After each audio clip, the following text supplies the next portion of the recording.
All right, good morning. Good morning, good morning. How is everybody today? Good, great. Good. I didn't quite hear the back of the room. How are we doing today? Awesome. All right, well, welcome. I see some new faces today, so welcome to workNet DuPage. We're so glad to have you here. And those that are friends, welcome back. So we're super excited about this morning's session. We're just going to get through a couple welcomes, housekeeping notes.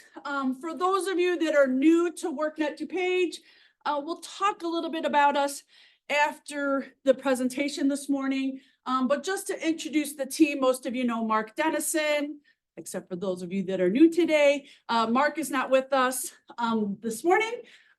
We have Donna's not in the room. I don't see Donna here. But we have Tina, who's one of our counseling team members, and then Cindy, who is one of our business service rep team members. And then myself, I'm Susie Pajera. So like I said, welcome. It's good to see some new faces and good to see friends that are coming back today. So with that said, just a couple housekeeping notes before we introduce our speaker. We would ask that you silence your phones or put them on vibrate, just in respect to the speaker and the rest of the room. We certainly understand that if you get a call that you need to take, just please step out of the room and take the call, especially if it's an interview scheduling call. Washrooms. So gentlemen, you just go straight down the hallway here, out the door, past the elevators, first door on the right. Ladies, you're going to go out the door, turn right past the elevators, left and a left. So that's the washrooms. And with that said, let me just give you a little bit of an introduction for our guest speaker. So this is Andy Fox, General Counsel with the Illinois Department of Labor. A little bit about his background. He went to Loyola University for his undergrad and then went to IIT Chicago Kent College of Law for his law school. When he returned, he was a bilingual teacher at Cooper and Pilsen. And then he started his career in the Cook County State's Attorney's Office. Then from there, he worked in a variety of positions with the state of Illinois, the Illinois Prisoner Review Board, the Financial and Professional Regulation Division, Department of Human Services, DES. We love our DES partners here. Prior to his current position, he was the first director of labor standards for the city of Chicago. And an adjunct professor of criminal justice at Roosevelt University in the Criminal Justice Leadership Program. He currently lives in Pilsen. And with that said, we will go ahead and turn it over to Andy Fox for our presentation this morning on employment law. So welcome. That was quite an introduction. Hi, everybody. I'm Andy Fox. I'm a lawyer, so keep your expectations low on the excitement level.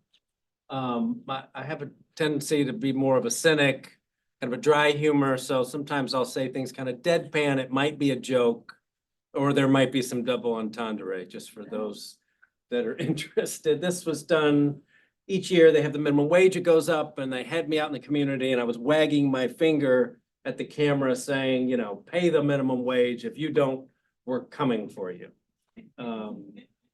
We do a lot of work with the worker centers in the city. You know, at the Illinois Department of Labor, we oversee like 25 up to like 30 laws that we enforce. It's really a worker-focused work. So we partner with worker centers, and worker centers are designed to get employees access to rights. So a lot of what I'm going to talk about is you as job seekers, what are your rights as you get into the workforce? So it's really not normally within my bailiwick to speak to job seekers. So I'll try my best to tailor it to your needs, and we'll ask some questions along the way. Our mission: protect and promote wages, welfare, working conditions, safety of Illinois workers by enforcing state labor and employment laws, providing compliance assistance to employers, increasing public awareness of workplace protections. we're small. We're 117 people approximately. Hopefully we go up. There are a growing number of labor laws on the kind of in the political spectrum, right and left. Workers are kind of, it's on the more progressive side. So there are more laws to protect workers being passed. The big ones right now, the bulk of our work is the Wage Payment Collection Act. And for those that are on contract or getting paid money to work, that's usually where you file your claim. I didn't get my bonus, I didn't get my severance, they've stolen my wages, like commonly known as wage theft. Minimum Wage Overtime Act governs basically the wage and overtime violations. We have child labor law, day and temporary labor services, 1 day less than 7, Nurse Agency Licensing Act. This is one of the more exciting ones. Amusement ride and attraction safety, carnivals. They have problems. Trampoline parks. There are a lot of issues there all over the state. Someone gets hurt and it becomes a national issue. Prevailing wage governs the wage is supposed to be set in the county where you're at. It's really union wages are set by county. If you have a certain percentage of the work in there, like the Midwest Carpenters Union would say, we've got 30% of the business here and here's our wage and here are all the kind of the lines that if you have a public work, you've got to pay the prevailing wage. It's massively complex. It's really unions against public contractors. Employee Classification Act, Equal Pay Act, Worker Adjustment Warn, which is big factories laying off people, big employers laying off people, how they have to treat them. Victims Economic Security and Safety Act, which is one we're not going to talk about, but it's worth noting for people. Personnel Records Review Act, kind of sometimes those run together because if you're not getting equal pay, if you're a victim of it and you need VESA protection, you're trying to get your records, like there are rights that you have when things get sticky where you work. That was really long, sorry. So now we'll slow down. So throughout, I'll try to break for questions. You can ask them whenever, just raise your hand, I'll call on you. We're gonna go through some contracts and agreements because I think that's what the workNet kind of asks. Could you just run through particular topics related to contracts? And generally, the contract or the documents that bind you to where you work. We'll go through a few of those terms. Wage Payment Collection Act, kind of when there is a violation, what do you do? What happens? What are some of the provisions you want to think about? Talk about ban the box, which is, it really has to do with what they're allowed to ask you about your criminal history. When you apply equal pay, is their reporting duties under the Equal Pay Act it's also like, I'm an African-American woman, and I've noticed others on the job site who are men are getting more or less than me or vice versa. I'm a man and all the women in where I work are getting more than me. People are supposed to be paid equally across job titles. It's really pretty straight ahead. Personnel Records Review Act, it's kind of sticky. 1 day less than 7 is more for younger workers who are in fast casual or fast food. They don't get breaks. Or if you work in a hotel and you can't take a break, a gas station, like, can you take a meal break? Can you take a break? And there are violations for that. I'll talk a lot about the Paid Leave for All Workers Act, which is new. It establishes leave for all workers in Illinois. If you're an independent contractor, it might not apply to you unless you work for a staffing agency and you'd be the employee of the staffing agency. And we'll have some questions. Key takeaways. I've had many jobs. I've lost many jobs. I've interviewed for great jobs and not gotten them. And so I'll just kind of share from some of my dismal job experience, kind of how to get a job and what to think about when you're kind of agreeing to the job. Sometimes you're so excited to take any job, you don't want to like create a wave. You know, we've recently hired people and some people ask for a lot of things. Like she wants to know how many days she can telework. She wants to see if she can get an increase in, you know, where her office is. She wants to get like additional duty pay because she's going to speak Spanish. And so like when you're signing off, it's an oral interview, everything goes great. They send you an email, you're talking to someone in HR, like then they send you a document. It's time to read it. And it's okay to ask questions. Many times I did not. I think of the interview for my most recent job was me at a coffee shop with the director. We were talking about the general counsel left. I knew the general counsel. She knew me. We worked in the same area for a long period of time.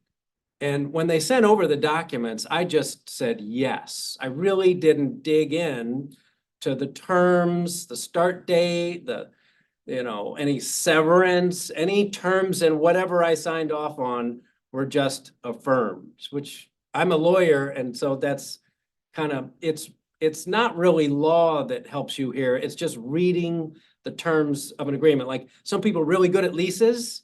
Well, this is your contract. This is what binds you to working there, right? So it's okay to read it and it's okay to ask questions. And now you don't want to make them mad. They're like, okay, this is too much, but like you're agreeing, and these are the words that will bind you. And for me, it's like in law, we talk about the four corners of the agreement. That if you put the contract on a piece of paper, like your lease, whatever contract you're signing binds you and governs the terms. So you got to read all the way down in it and maybe read it, skim it. If you see something that doesn't make sense, highlight it and think, all right, I've got 4 questions, and priority ranking, which of these are deal breakers? Because really now it's a negotiation over terms. When you buy a house, do you wanna bicker over the roof? Do you want to bicker over the salary? Do you want to bicker over start date and end date, term of the contract? And as you prioritize what's in there, I mean, I think of like a newspaper article, go big, and as you go down, what's less important? And I think like when you negotiate with unions over terms in a contract, good unions will rank items. They'll say, we have 5 things. Number 1 is go, no go. Number 2, gotta have it. And 3, 4, and 5, we can talk about them, but they're not deal breakers. And then that helps them scope out, okay, he's good on salary if we get to X. He's good if he can work 2 days a week from home. And on the others, they're interesting. He's been so nice. We can work those out together, but those are not deal breakers. And framing the terms and the issues you have in your contract matter. You might not get a contract. You might just get an email or an employee handbook. And before you start, and there's something in there that bothers you, or there's the pre-employment, and then there's kind of the employment. So as they're screening you, what do they send you? And as your pre-employment and like the final check, it just has to run through HR. Now it's another level of review. Who are these people I'm about to do business with? When I had one job, it was really bad. My wife still shames me for it. I took one foray in the private sector, and I worked for a company not to be named, but they were into making money, and I had done my whole life was in public service. I was a missionary, I was a teacher, I was a prosecutor, I was on the parole board, and I was like the ALJ and the Department of Financial Professional Regulation. I thought, well, I'd like to be a general counsel in a small business. And what it came to be clear was this business was really about preying on poor people to make a lot of money from them. And I was helping them do that. And then there was a day and time when I realized I was doing research, like, where do we make money? I was doing research on many different states and how the loans that they could write in certain states would work. And they were like, here, hold on. Let me show you where we make money in Illinois. And he put his finger on the map, and then he put his finger on the map, and he said, now, who do you think lives there? I'm like, well, those are African-American neighborhoods. He's like, precisely. I understand that you're trying to look where, transportation hubs are and make things interesting because you believe it's like next to Walmart or Costco or whatever, but like, this is where we make our money. And after that, we soon split because it became clear what they were into was money, and it wasn't fulfilling for me as a person to just make money. So it's okay to make money though. If that's what you're into, good on you. But you have to kind of know what you're comfortable with when you take the job. So now you're at the job, you've got an employment handbook, a policy handbook. We'll talk about that in pay leave, but like what governs your day-to-day operation is in that handbook. And some people have paid leave policy, vacation leave policies, VESA, FMLA. Now you're at the job, something weird is happening, like you've been transferred or your pay is cut or you didn't get a bonus you thought you were going to get. Like, wait a minute, let me do my research. I don't need to consult a lawyer, but here's the thing. They did consult lawyers when they wrote the contract. They did consult lawyers when they wrote the handbook, and you're on your own. So some people are better at reading apartment leases and negotiating terms and contracts. Some people are not, but don't think that you're on equal footing because that person in the HR department is really nice and sweet and just kind of very helpful. The people who wrote the documents that bind your relationship with that company are lawyers, and they're not writing those things so that you win, right? Know your rights, exercise them when appropriate, but like, that's so lawyer, like exercise them when appropriate. Like some people just go in and like raise a ruckus. Like you have to kind of feel the vibe where you work. And that's hard when you interview, everything's cool. Paperwork seems cool, all the people you're working with. And then like, how do you get intelligence about a place where you're about to commit years of your life to? How do you know what the culture is? It's really hard. So like, that's on you to kind of feel it out as you're going. If there are any red flags, identify them early. When you get paid, look at your rate of pay next to any terms in the agreement, contract, handbook, that to make sure you're getting what you deserve. I don't usually look. I got my tax statement today from the state, and I don't look enough at what I get paid. For me, it's not about the money. But for some people, it isn't. I have a very meaningful job. I've got enough to eat and stuff.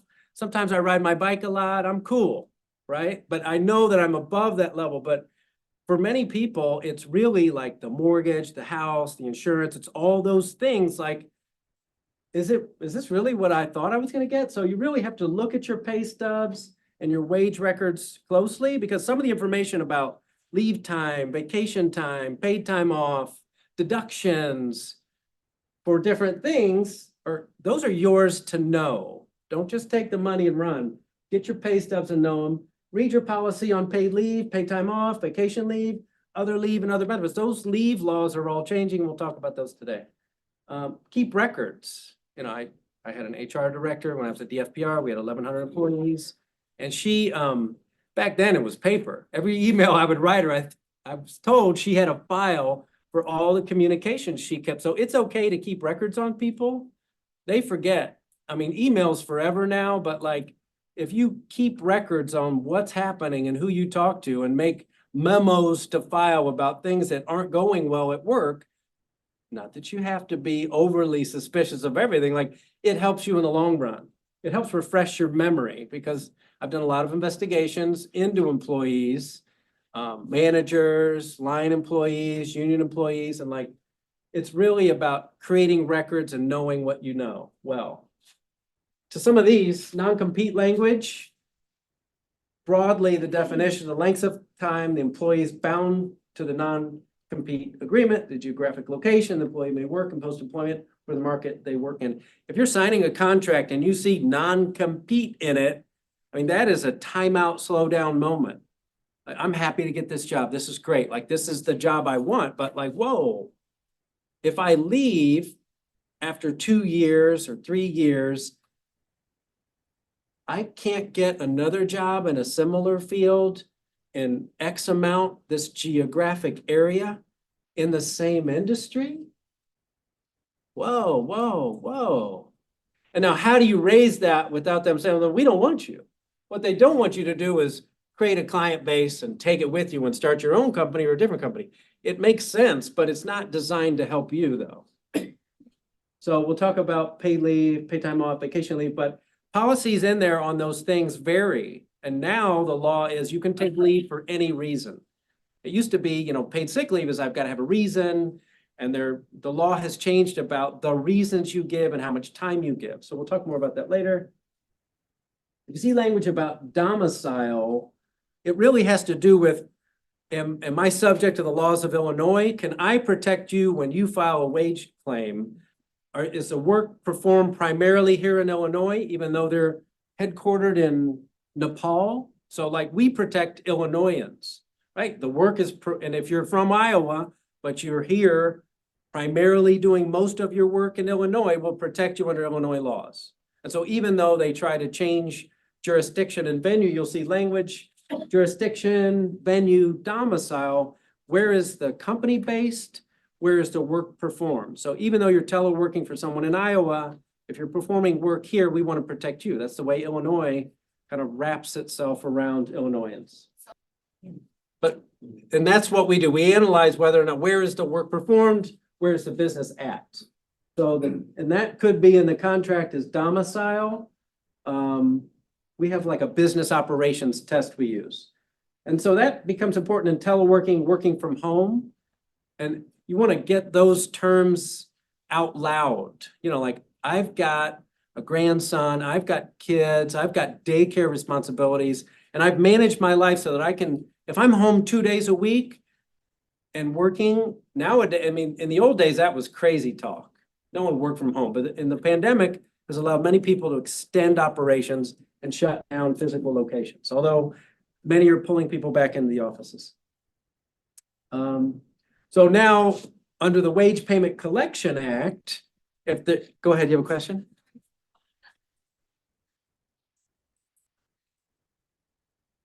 That is that business operations is where is the business operated? For purposes of domicile, like, are they home-based? Do they have headquarters here?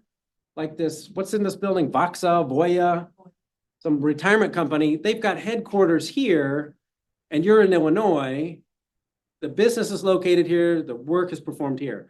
But if they're here, but you're performing services in Iowa, that's different.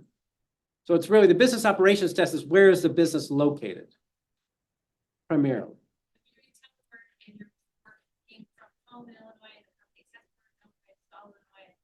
Yeah, Illinois, but if you're working here for a company out of Texas, we would probably protect you here because your work is here. So some companies say, hey, we've got employees in the city of Chicago. Do we have to pay the Chicago minimum wage? So I don't work for Chicago, but when I did, it was like, well, the work is performed in Chicago. So it's Chicago minimum wage, or if it's Illinois, that's the Illinois minimum wage. So no matter where the headquarters are located, if the work is performed here, we wrap our arms around you. So the Wage Payment Collection Act is, commonly referred to as wage theft. Like, to put it at the worker level, wage theft. They stole my wages. They've taken my benefits. They're taking my commissions. I looked at my pay and like, I was promised this in the contract. I'm not getting my commissions. I'm not getting my tips. When I left, they didn't pay me at separation. Vacation leave is monetized. It should be paid at separation. It's money. And when you leave, they're supposed to pay it out. So the Illinois Wage Payment Collection Act is the umbrella for all wage claims. And so for all employees, other than separated, wages shall be defined as any compensation owed to an employee by an employer pursuant to an employment contract or agreement. And so if you have oral promises about, oh, I'm going to give you 25% commission on all such and such, or, you're going to get tips and commission. We have some dog groomers who are very successful in the city. And so under this new paid leave law, when they take paid leave, how do I pay them? Because they don't really get an hourly wage. They get paid like per dog, and they get commission based on that. They get like 40% of the fee for grooming the dog, and then they get tips. So what am I supposed to pay them when they take time off? And so that is a very specified set of information that helps people get paid. Not everybody gets paid in an hourly wage. Not everybody gets paid in a straight salary. Sometimes it's piecework, like I reviewed a certain amount of contracts. So when you take leave time, how do I quantify how much time you worked if I'm paying you by, the suit you finished or the contracts you reviewed? So we have to measure the time worked to figure out how much leave time have you accrued to take it off. So payments to separated employees shall be termed final compensation. This is where a lot of people get gamed. They leave. Truckers, it happens all the time. They're just not paid. You separate, they say, oh, we're charging you for tools. We're charging you for such and such. Those are illegal deductions. So any in that class, all those things where money is taken from you, vacation, earned holidays, other compensation owed to the employee, you could file a Wage Payment Collection Act, a wage claim with our department. And we would go after it. It would take a while, but we go after it. Like what is this entity that's hiring me? Is this a physical place? Is it like an LLC and an LLC and a different LLC? Like, who are the owners of this thing? When you look them up in the Secretary of State, it's a not-for-profit, but then there's like a couple owners and then there's some other financial thing. Like, who you're really working for is important to think about when you get hired. Truckers and sometimes independent contractors are the most abused because you're doing work, you've got an expectation to be paid and you're not. And so who do I file a claim against? Here, hold on, we've got one question before you. Yeah, just in terms of like a company filing chapter 13 and then the Warren Act. Like if they, I've done some research in different states and Illinois is one that doesn't really have the Warren Act, is that correct? Illinois has the WARN Act. So does everyone here, who does not know what the WARN Act is? I didn't know, but now we enforce the WARN Act, and the WARN Act is, just think of large employers like like Ford, Chrysler, big automobile manufacturing plants. You have a certain number of employees and a percentage of those employees or a certain number get laid off, then those workers are due extra protection. And so on the job seeker side, workNet, and then money flows to the workNet system to say, hey, we've got this important industry with a large number of employees. We're going to try to help them more. And it directly funds activities through Wagner, is it Wagner Pizer or what? WIOA funds, or say, hey, we got this, Chrysler just laid off 1,000 people. We're going to set up an event to try to get them into other jobs. Doesn't guarantee the jobs. So it sets up legal protections for those workers, and it penalizes the employer who doesn't comply with the law. For example, we had one in the city. It was a large employer, not to be named.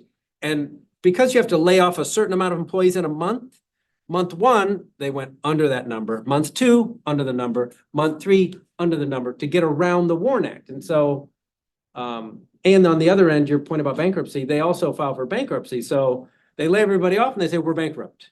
And they kind of pull all the money out. And so now you're trying to get involved in the bankruptcy to seek protection for those workers and or pay. They don't always pay.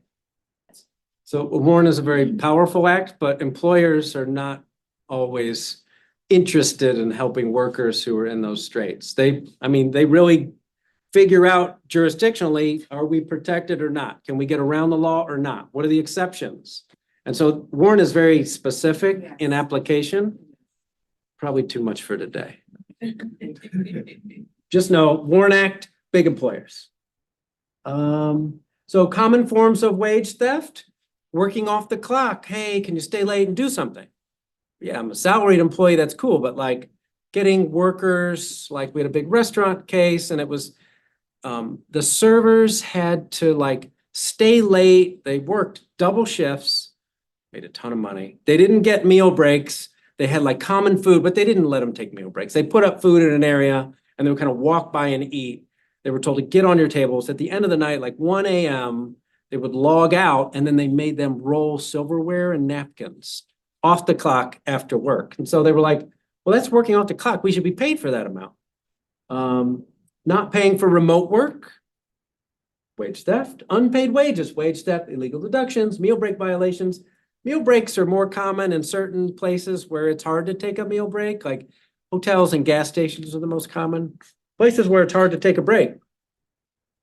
The problem with the ODRISA, 1 day rest and 7 law, which has meal breaks and rest periods, is that like sometimes you punch in and punch out, beginning of the day, end of the day. So the employer says, well, I give everybody breaks. It's in our policy. Meanwhile, the manager's like, don't take a break, don't take a break. So no one really takes a break from the start to the finish, where certain employers, you clock in and then for lunch, you clock out. And then you clock back in and you clock. So we have records of who's taking meal breaks and rest breaks during the day. It's clearly in the records, but we don't require them for that midday punch in and punch out to establish that a meal break happens. So they say, everybody takes breaks. Interview 10 of our employees, they're all taking breaks. And the one guy's like, they told us we can't take breaks. I never take breaks. I'm really mad about it. I've not been allowed to take breaks. They put food out. I can't even get to the food because I'm at the service window helping people all the time. Teenagers are the ones most abused in that. They don't know and they're like just happy to make some money. I'm like, I'm pretty sure. But you wouldn't get it. But it's better. Yeah, my son was the same way. I mean, he was working on the river and they're river boats and like, when is he going to take a break? He's got people coming up and renting those river boats all the time. And like, you can't like not receive the boat. Oh, I'm going on break. Here comes a boat and they're parking it and they're drinking like crazy. So it's in paper, it looks good, but then that's where the investigation says, okay, so your policy says this, but I've talked to 10 people where you work and they're all saying the same things. Nobody gets meal breaks. So that's where if you file a complaint, then we would go after it. The one thing about the Wage Payment Collection Act is, once you file a complaint, we inform the employer, Andy filed a complaint. So they know that you filed a complaint. So if you're ready to file a complaint, you have to know, we're gonna immediately say, this complaint was filed, they respond, and then those two parties litigate it. In a minimum wage investigation, someone files a complaint and we initiate an investigation that says, we want information as to all the workers without identifying any of the workers as to meal breaks, rest periods, and other things. So like minimum wage law is for all the workers. Wage Payment Collection Act is one person seeking redress. You know, ideally, you can communicate with them about your concerns, but it's not easy. They have more power than you do. And so that's why I said, talk with your employer. If it's not resolved, file a complaint. But under Wage Payment Collection Act, they're notified you just filed a complaint. And so if they take adverse action against you because a complaint is filed, then that's retaliation. But, you know, meanwhile, you've got a mortgage. So you really have to, I'm advocating that you exercise your rights, but you've got bills to pay, family depending on you. And you got to eat and buy bike stuff for me. Ban the box. So an employer or employment agency may not inquire about or into, consider, require disclosure of the criminal record or criminal history of an applicant until the applicant has been determined qualified for the position and notified the applicant has been selected for an interview by the employer or employment agency. So in the application materials, you're not supposed to be asked about your criminal history in the application materials.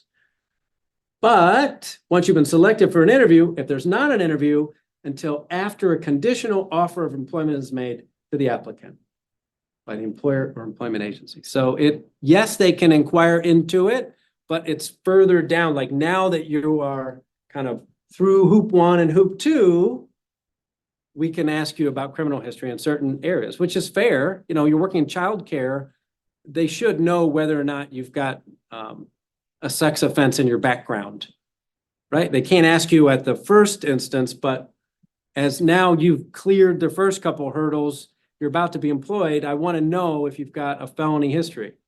And if one of my friends applied for a job for the Chicago Transit Authority, a long time ago, he had a bad felony when he was really young.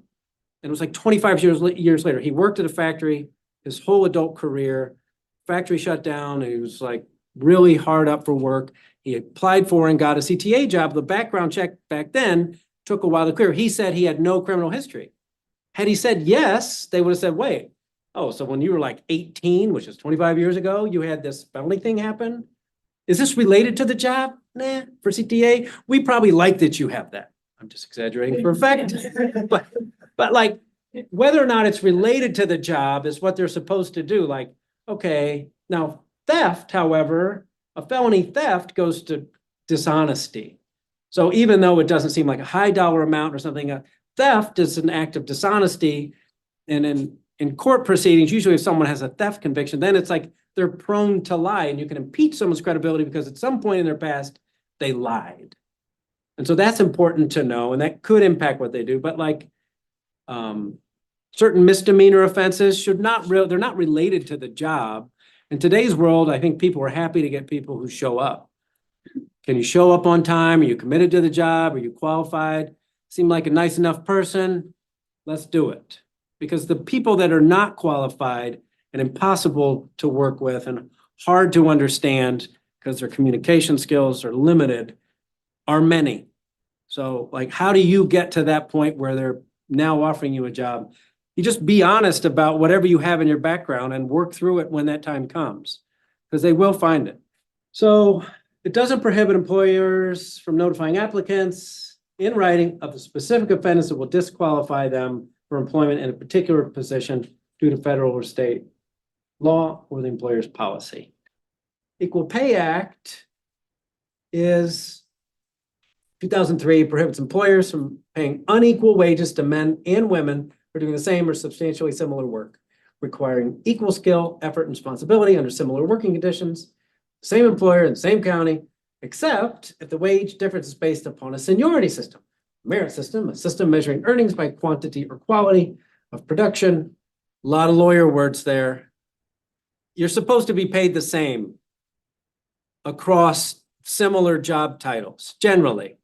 And it used to be, you know, they would post a job range and they say, well, what did you make before? Well, we can give you a 10% raise. In the state, that's how it was. Like, oh, what did you make before? I can only give you a 5% raise. We're like, okay, the people at my range are all making $1 million and you're telling me I have to make 500,000 because I used to make 400. So like your salary history used to matter, but what that did was for women who generally got paid less, men get paid more. So it was like, so women came in lower, but well, we're giving you a raise based on where you were at. And like, well, the men all have higher salary histories, so they get a higher wage when they start. Just post the job as it exists, and I want that job.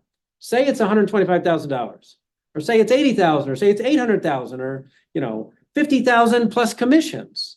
And it's the same for everyone, not for those that have more or less seniority. And that's why the ranges were done away with, because ranges invite that they look at the salary history. Well, she would be making double her salary. And when you know someone's salary history, you're like, God, she's never made more than 40,000. Like, this is a big jump for her. What do we do here?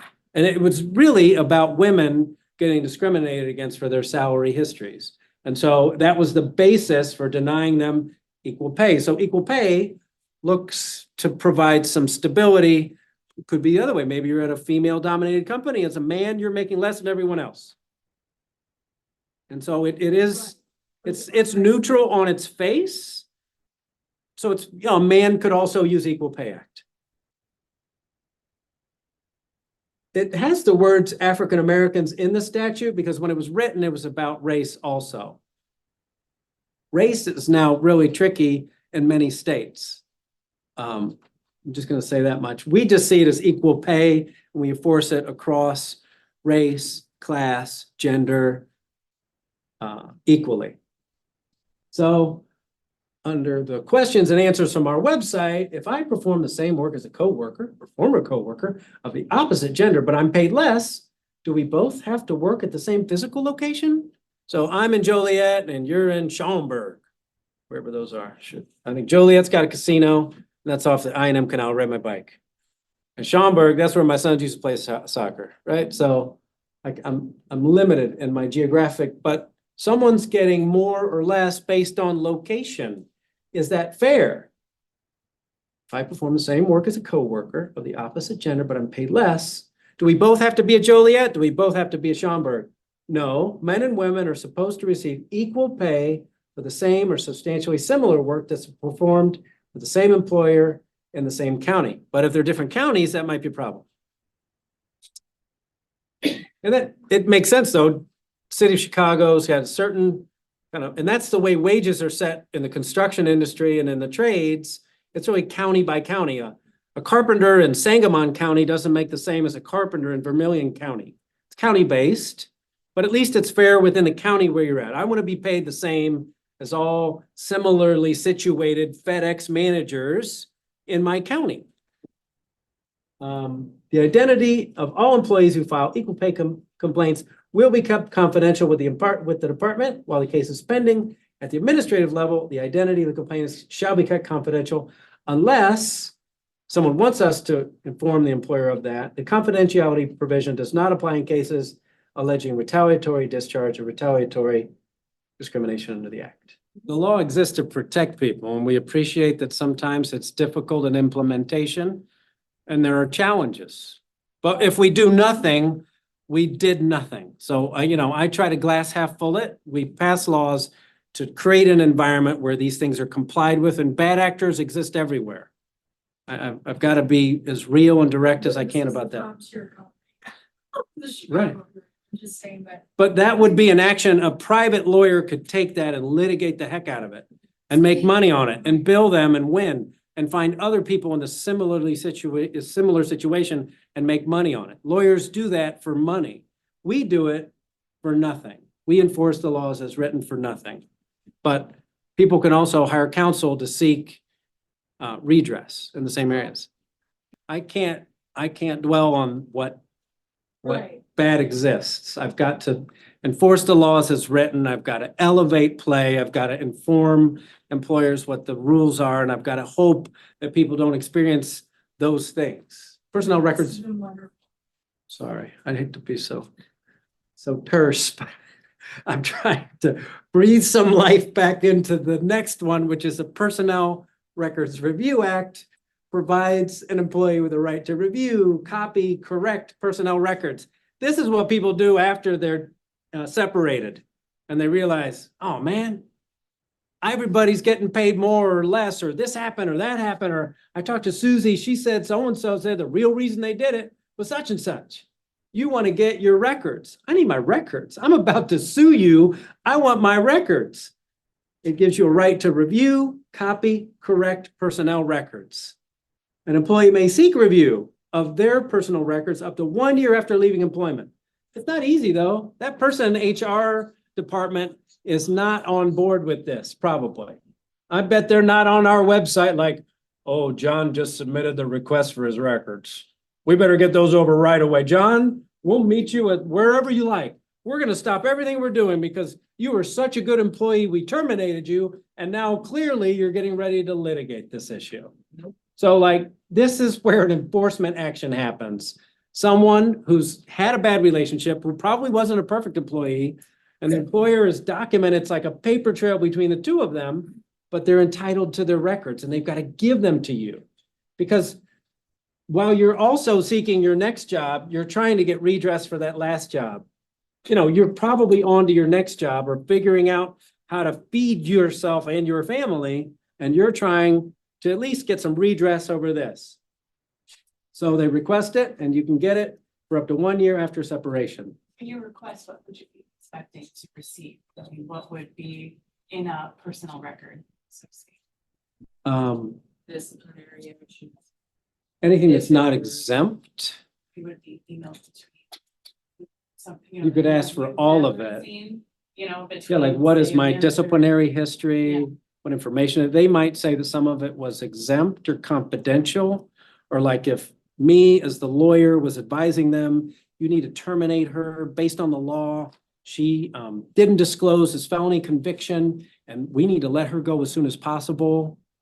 It might be down to that. So attorney-client privilege would not be turned over, but some of your evaluations and communication about you and the day that you were hired and your rate of pay and the contract, like general information in your personnel file could be turned over, but attorney-client privileged information would not be. And they might fight it, and that's what this act is designed to help you get access to your records. 1 day rest and 7, we talked about meal breaks and rest periods. Yes. Farm and agriculture is really important in Illinois. So agricultural, you know, farmers and the lobby kind of drive the state, and which is important. And so there are some caveats related to agricultural work, but generally employees, you're supposed to get 1 day off in 7. It's just as it reads. However, people like John Deere and other large manufacturing plants could say, hey, I've got 80 employees. We've got this new tractor run. We're going to pay them overtime, but we'd like to get a permit to let them work a 7th day. And if you're in a large manufacturing plant and you've got a chance to earn time and a half, you're going to say, yeah, I'm in. And so employers can seek waivers for certain employees. Sometimes it's abused because if all the people in the room but Andy sign off on the waiver, next week, Andy doesn't get an offer for overtime. Andy requests leave. His leave isn't granted. There's an adverse action. So it's tricky to say no in a large manufacturing plant when everyone's getting offered extra time. It just depends. It also, which is the second goal, is it allows the department to get permits for people to work on the 7th day. And I think I talked about earlier with the log in and log out, it's hard to prove that you're not getting meal breaks if you don't log in and log out for lunch. So like if you're not clocking in and clocking out, like you would have to create your own record to say, like on such and such day, the manager told me no breaks. On such and such day, I was, you know, at the hotel and I was working the lobby and I was not able to take a break and there were customers all night long. And the manager told me you can't leave the counter. And so I was not able to get a meal break, I was not able to rest period. So employees must be allowed to take a meal period at least 20 minutes for every 7.5 hour shift, beginning no later than 5 hours after the start of shift, which goes to those young people, right? They don't know that and they don't ask for breaks. Reasonable restroom breaks in addition to meal break must be provided. In longer shifts at 12, with an additional 20 minutes, you get a meal period if it's a 12-hour shift or longer, an additional meal period. So what if it's less than the 5 hours? The shift, Yeah. Like say it's a 4 hour shift, do they still get a break?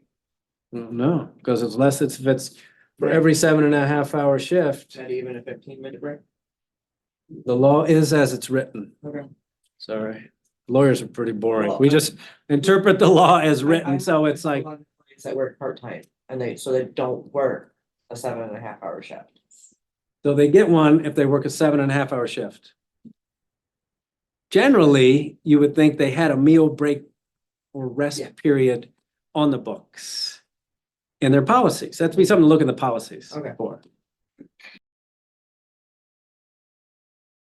So Paid Leave for All Workers Act is now the law in Illinois. It allows for paid leave for any reason. It used to be people had no leave or independent contractors.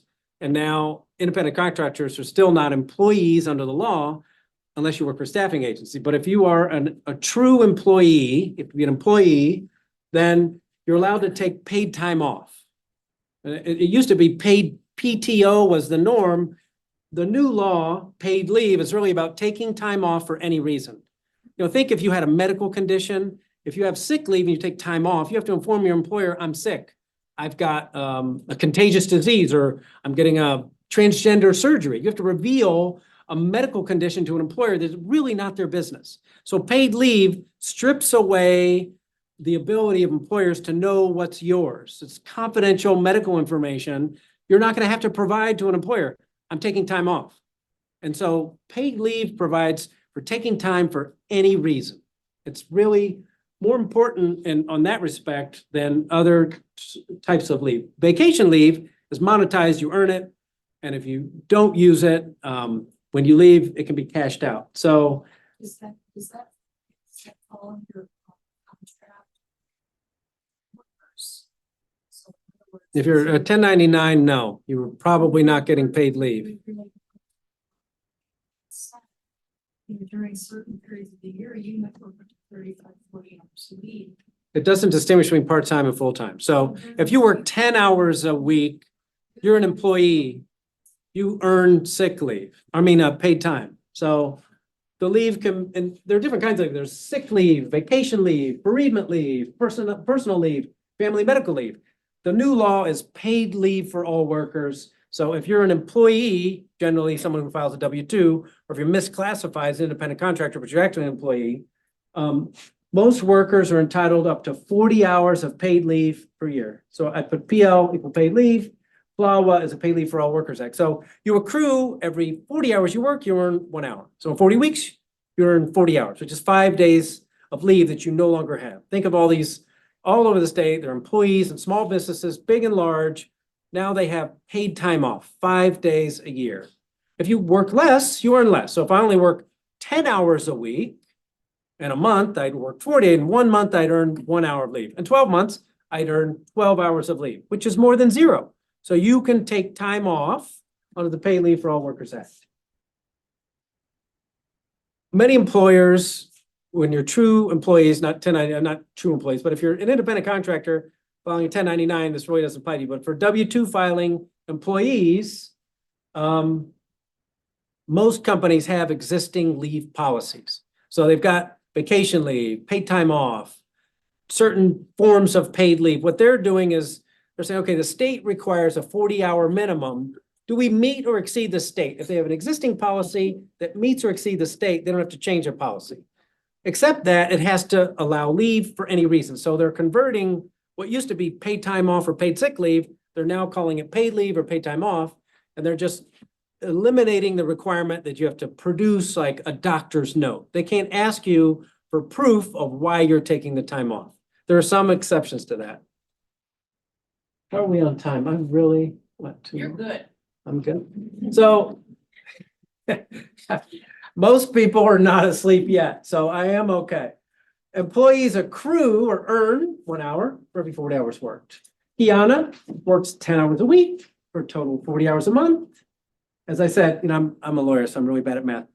She would earn 1 hour a month. In a year, she'd have 12 hours of paid sick leave. Bruno, he's a seasonal worker. He works 40 hours a week from May to September. He gets 40 hours of paid leave each month. Seasonal workers, we don't care about seasonal, part-time, intermittent. If you're an employee of the company at the Christmas tree farm and you work October, November, December, and you earn 8 hours of sick leave and you're rehired within 12 months of separation, you come back, those 8 hours are still on the books. Those are yours, right? So whatever time is accrued, if you're rehired, you come back as a seasonal worker for the same employer, those hours stay there on the books. They'll probably try to fight that, but within 12 months of separation, you come back on, those hours are still yours to use if you're a seasonal worker. It doesn't distinguish part-time, temporary, seasonal worker. If you work for a temp agency, that's different though. That's a specific area of the law. And so this starts January 1st. People who are working earn paid time off. They can start using that time after 90 days. And about day 91, we're going to start getting complaints and people are going to say, I don't have paid leave. I asked about it. They said they're not following the law. Now, some of them, they're like, well, do you have any other leave? Oh, yeah, we have vacation leave. Oh, so you have vacation leave. It's an equivalent of paid leave. Then it might meet the minimum standards. Can you take it for any reason? Yeah. Okay, then that's an equivalent of paid leave. It's not a violation of the law. Well, no, we don't have any time off. They told me, oh, no, I'm a seasonal. I don't have any. Small businesses all over the state, some of them will have no paid leave.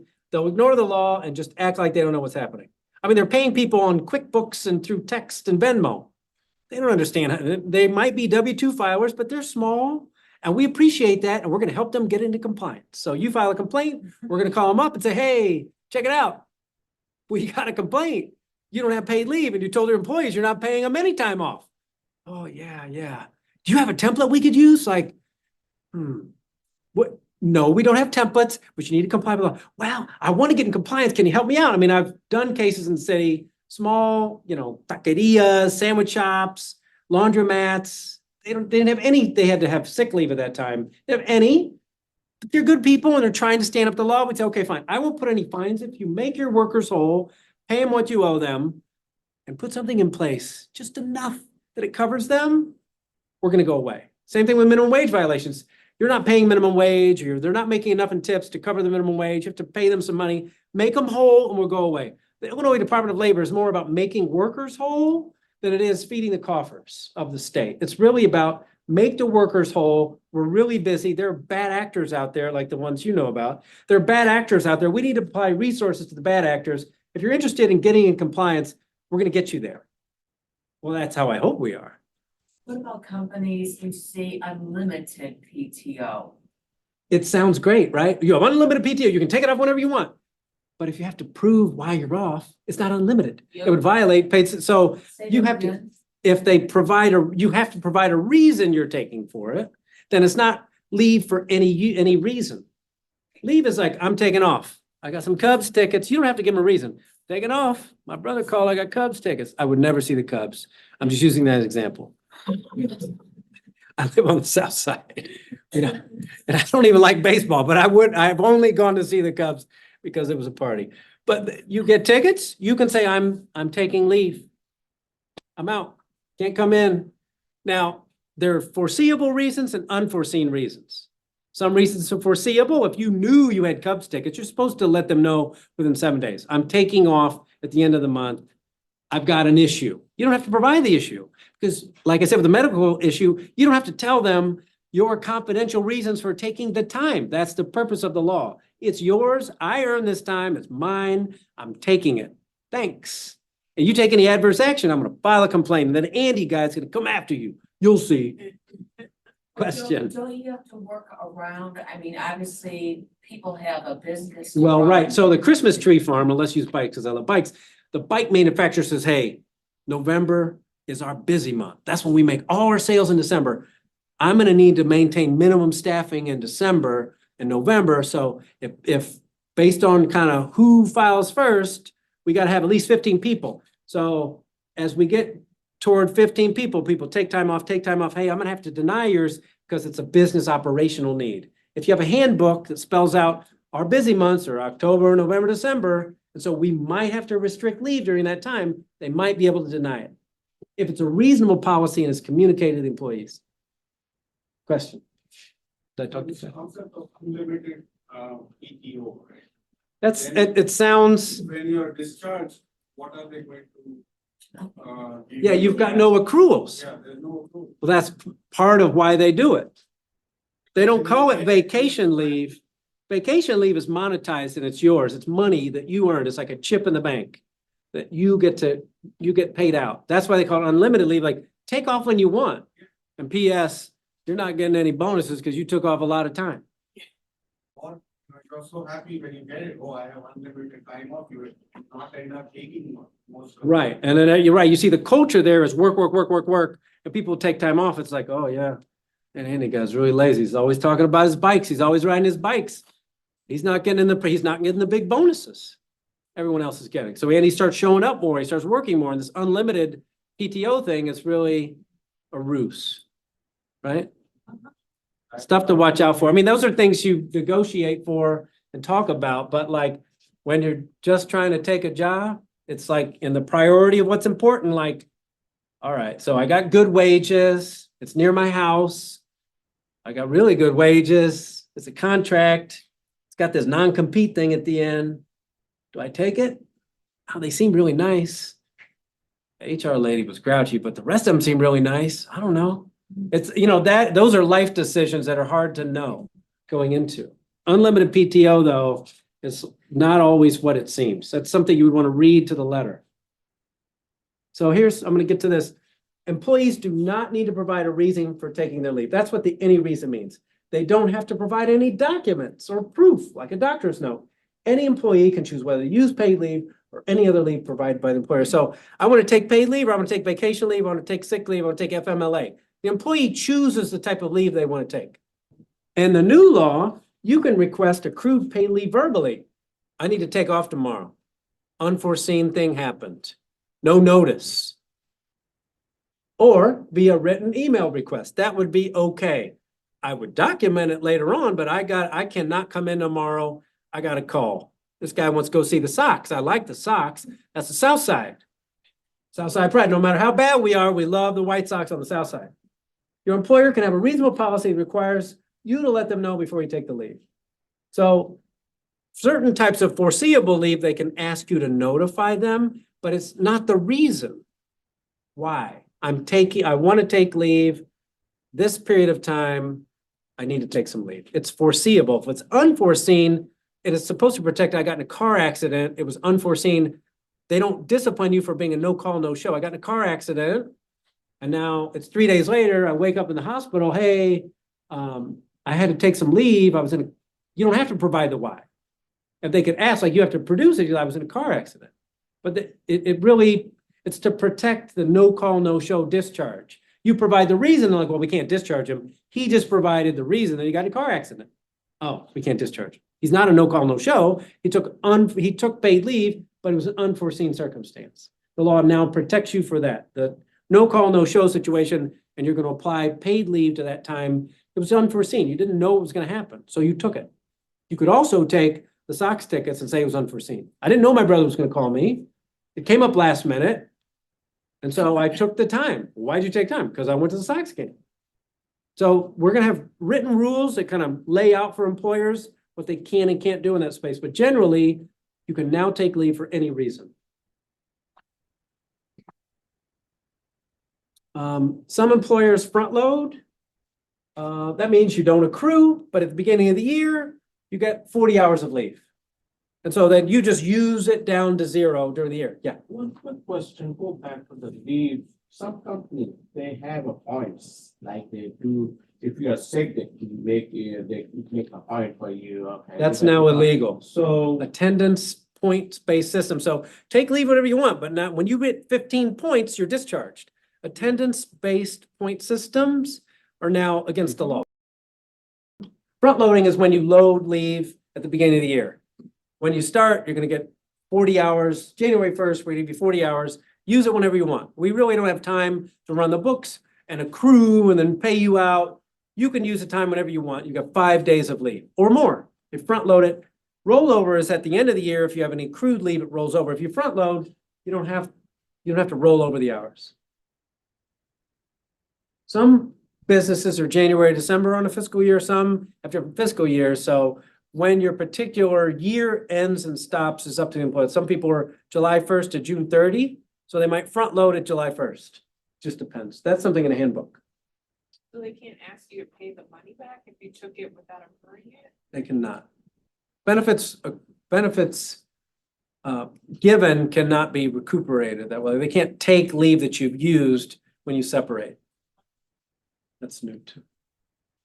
Retaliation is prohibited under the act. Some people doubt that it happens, but Greta's employer has a no-fault attendance policy that assigns points if she misses a day. She reaches a certain number of points, she's disciplined.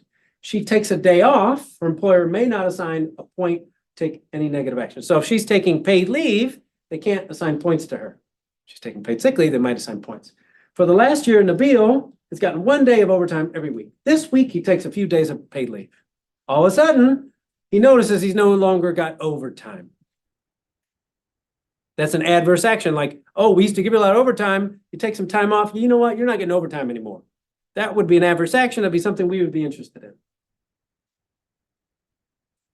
I think I talked about existing leave programs. I'm trying to think if there's anything else. Paid Leave for All Workers Act is powerful. I think we talked about kind of the core functions of how it works.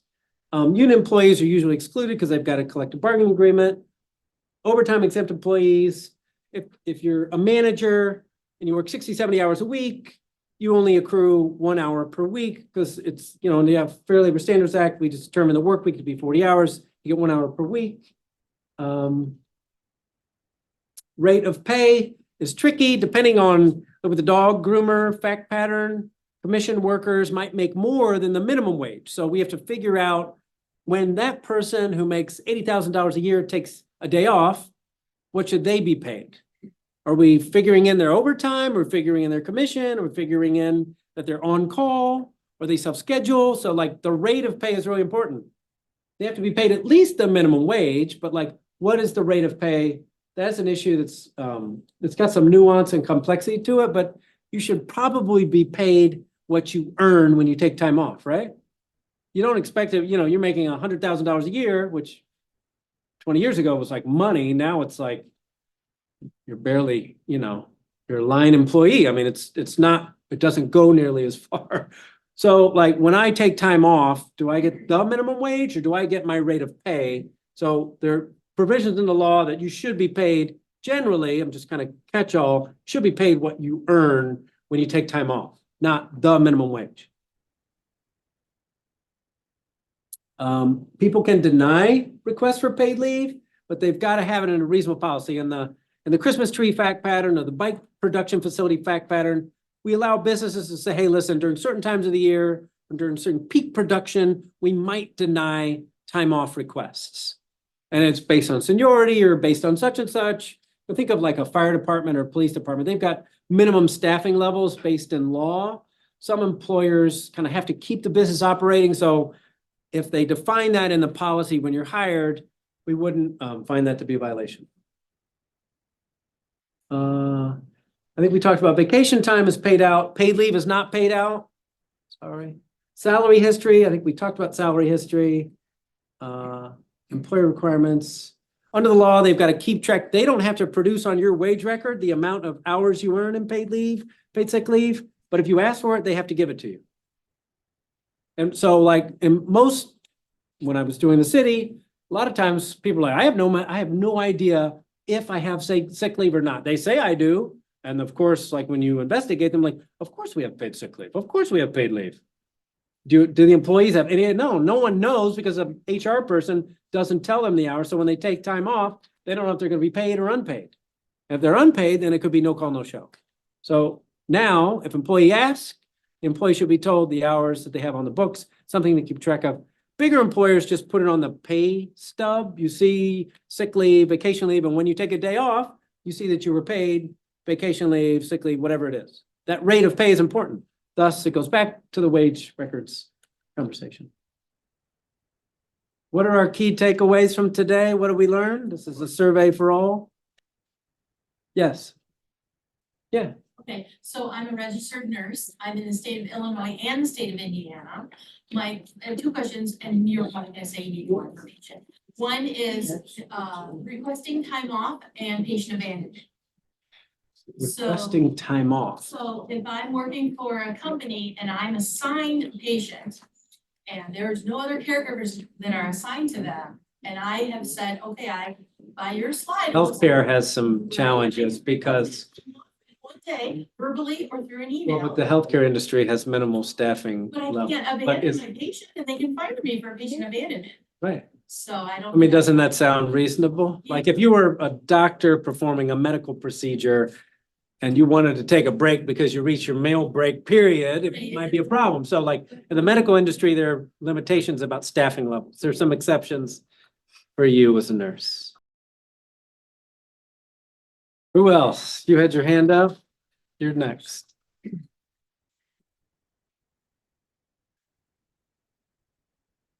That is a great question. And so something you would ask them, like, what is this performance-based bonus?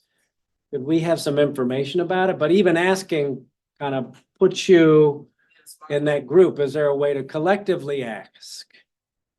That's not easy. Yes. Regarding severance agreements, can a soon-to-be former employer put in a stipulation where they will not pay out severance pay to you unless you agree to never apply to the company? That sounds like something you would have to sign off on, doesn't that? When it says agreement, are you agreeing to it? I did under the circumstance because I needed the money and it was a pretty generous severance. So now you've agreed to it. How do Yes. we go back and vitiate I something would that's hope been it's executed? Enforceable or legal, and I'd have to look, I can't provide legal advice on that specific one, but I think you should look into the language of it and see if it's proper. Okay, so is there some resource that? I mean, I remember when I did a severance agreement, it was just an oral promise, like, yeah, we'll pay you this much in severance. And I didn't recall any documents and they paid it each month. I was fine with it. But I didn't realize like I should have put in there and they said, oh, well, we're not going to fight your unemployment claim. And I was like, well, what does that mean?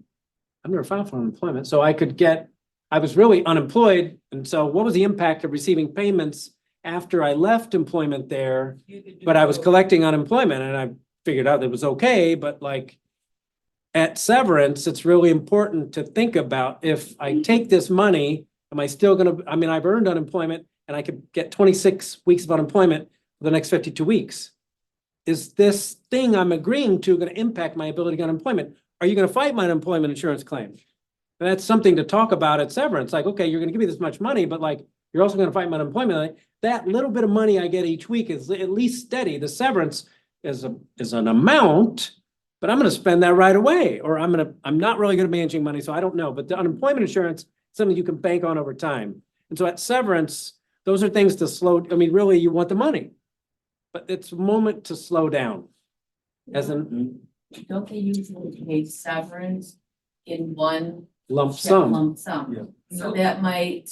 And it's separate from any, right, it's work. It's That's work one performed thing. up until that day. So even if a severance is paid after, I'm not giving legal advice, but a severance paid after was for work performed previously. So now forward, I'm unemployed. And so you can certify unemployed each week. Are you receiving any income? It's not income. Those are payments based on work previously performed. That's tricky though. I wouldn't take that as legal advice. Now, we did talk about some diverse topics, and I tried to make sure that most people didn't fall asleep. I appreciate those that dozed off a little. It's hard to, it's not, it's a lot of it is kind of jargon and legal based. You do have rights, you have to exercise them. You're trying to get jobs. You just have to get out there and try. I've always invested in relationships. That's hard to do in today's world, but I've invested in relationships, just a few, and I only take on things I know I can do. And I found that to be helpful in not being unemployed for long periods of time. But so I hear you. It's a tough time. Yes. How does somebody file a complaint? Is it a form on your website to begin with? There are forms on our website based on the act, the Illinois Wage Payment Collection Act, minimum wage overtime. There's a complaint form. It's really long. I'll just say, if you go there and it's really long, don't be deterred. It does get to us. Forget the first 2 pages. It's really like, who are you? Where's your work? A lot of boxes. I'm trying to strip the form and just make it common sense. My question is like ATOP person. A lot of times you'll say hire a lawyer, but realistically you can't afford $300 an hour. So is that what your agency does? If you were wronged in a wage case, minimum wage case, under one of these acts, you just file a complaint and you don't need a lawyer. General questions to find out if you were wronged or. I would just do the research. I mean, I'm a lawyer, so I research differently. But like, the law is designed, employment laws that the Department of Labor designed so the plain person can walk in and file a complaint and get justice. There are some resources out there that may be able to assist you with that, such as the DuPage County Bar Association. They used to offer like a 30-minute consult with one of the attorneys that's part of the Bar Association. Yeah, there are some free legal associations, Yeah, like there's if you go to the State Bar Association, the DuPage Bar, like on there, they'll have there are some that are kind of monetized, but there's some that are kind of pro bono legal services for job seekers. And so there'll be workshops or, lawyers that come together and provide free legal They services. give you like 3 referral lawyers for you, free. They give you- Yeah, I would just, like, check it out, DuPage County Bar Association. Yeah, so it is, Until when you can do it, right? you can find much information, but if you had some legal advice about whether or not is this even worth pursuing, I would probably go to one of the bar associations, because I can't provide like a list of referrals, but there are lists of free legal services out there. I would like to thank Andy and for your time this morning. Well, it's a wonderful presentation. Thank you so much. Thank you. Thank you. Thank you all. Really appreciate it. Great Thank you questions for coming. too.